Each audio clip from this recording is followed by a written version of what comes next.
Yes, greetings everyone, and thank you. We are making good progress.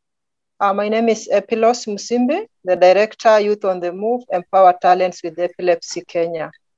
Our next session is on impacting the African community, and it's a very key section also in this conference because we want to hear from our shining stars.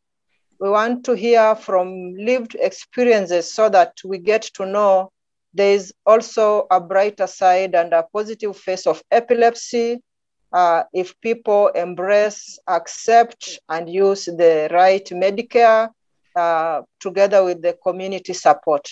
So let me go straight to our presenters.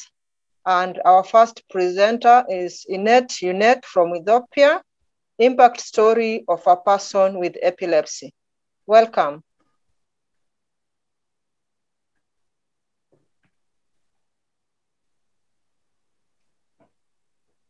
Thank you, Musimbi. Treatment, the first 5 years was basically hell on earth because it was very difficult to control my seizure. And, but, you know, somehow I survived that. And then after that, it got stable, maybe once, twice a year. And then got married, then had a baby. So when I was pregnant, I remember when I was nearly about 2 weeks before I gave birth, I had a seizure on the way home. And when I woke up, I was on the street.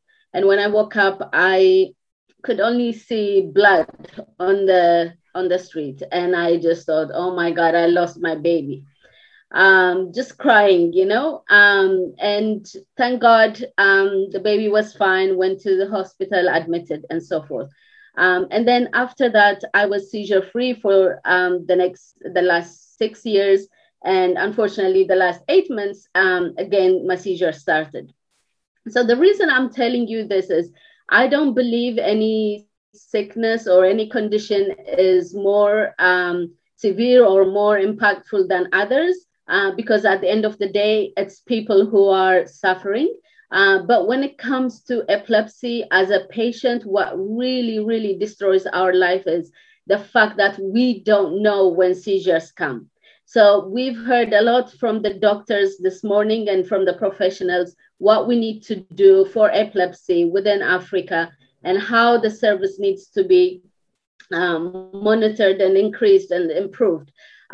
So the same challenges here, even in the UK, in the developed countries and whether America worldwide, the fact that you don't know when your seizure comes, that is where the big hurdle is and the difficulty of living with epilepsy.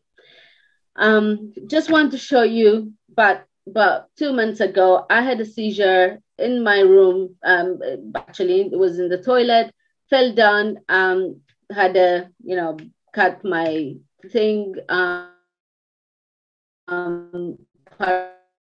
of my, foreskin, my head, and the screen, and my eyes. And this is another seizure when I fell over from the chair, and somebody to say is living with epilepsy is always a challenge. There's a fearful part in living with epilepsy. But what I want to say is you can achieve and you can be whatever you want to be with epilepsy. I had the privilege of studying, doing my first degree in business management and my master's in public health. And thank God I work in a profession that I love in a country that I love.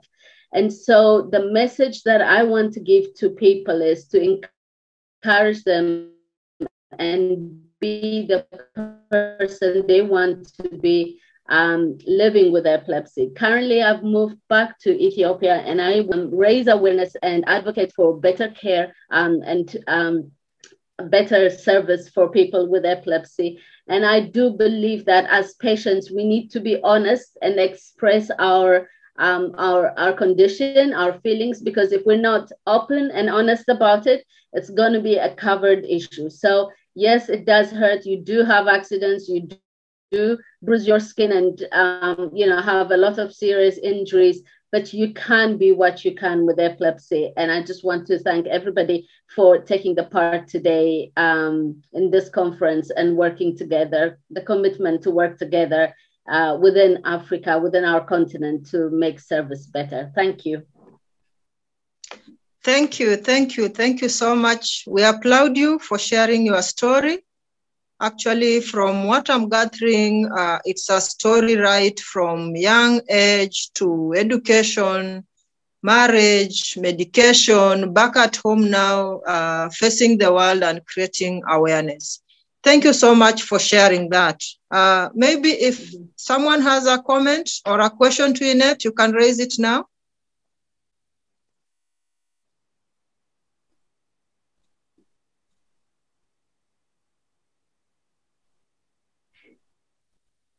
From the team, any comment, any question?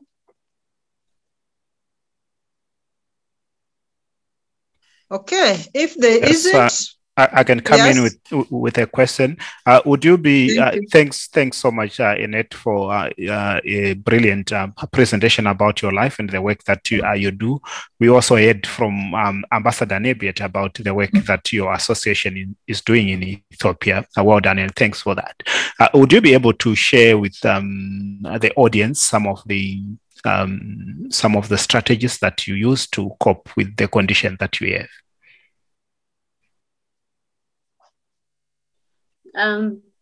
Yes, I think first of all, it is important to find medical care, a doctor, a neurologist that you trust and have rapport.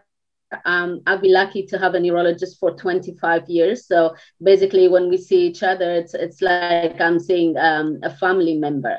And then nextly, it's important to really be serious about taking medication.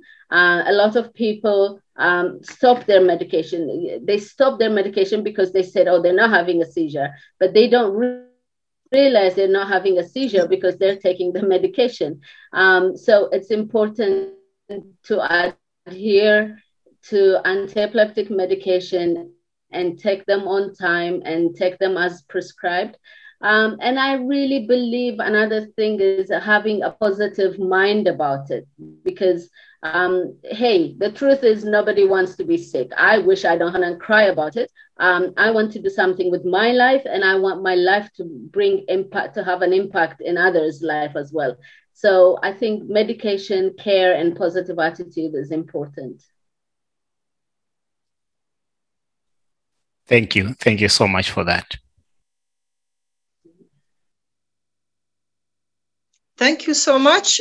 Maybe just to ask, after going through your first pregnancy with severe seizure along the way, did you manage to have a normal delivery? And thereafter, did you have another pregnancy along the way, or how is life been?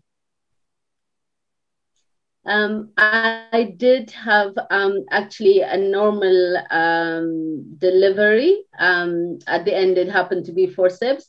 I haven't had another child, but thank God he is a very healthy child and he hasn't got any seizure or epilepsy. Although sometimes his behavior, I used to think he might have because he used to be very hyper. But no, he's healthy, he's well. And it's important as women and married, even for husbands, to realize that although there is a chance of, having epilepsy, like having it like within a family, to pass from generation to generation, but it doesn't mean because you have epilepsy, your immediate child will have seizures. So yes. Thank you. Just one more question from my end. 6 years seizure-free, then 8 months, boom, another attack now. When you really felt you are out of it, what do you think could have really triggered it to happen? Well, I actually have to be honest, because mine was related to stress, because the work I was doing in Ethiopia required lots of lots of hours demanded and lots of late evenings and not enough sleep. So in a way, I am guilty that I've induced my own seizures and I'm paying for it. But, you live and learn. Just like what I said, because my seizures, I've been seizure free for years.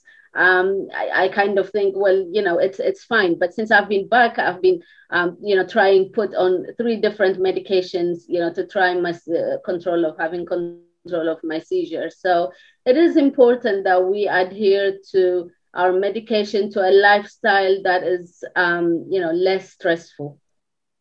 Thank you.